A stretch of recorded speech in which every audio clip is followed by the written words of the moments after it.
Hi! Hello! Good morning sa asawa ko na birthday ngayon. Gusto ko lang patiin ng happy birthday. Ayun, miss na miss ko na kayo ng anak natin.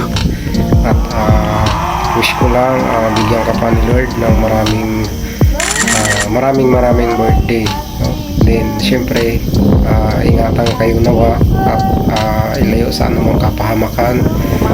Bigyan ng magandang kalusugan sa araw-araw.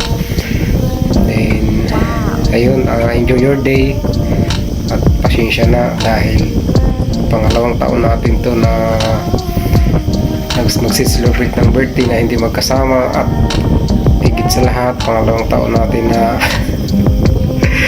hindi tayo maghahanda kasi alam mo na, salamat sa iyo at naunawaan mo yung mga kailangan natin i-priority. Sabi ko nga, saka na tayo maghahanda, bawi na lang tayo sa next life.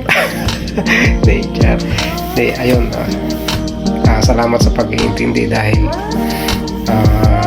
sign of maturity na talaga tayo kasi ayaw na natin maghanda, or hindi naman sa ayaw, or ano lang talaga, pinapriority lang natin ang mga dapat natin unahin.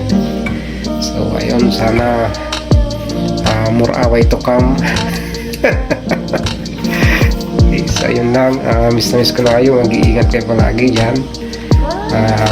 I love you. Bye bye, miss you.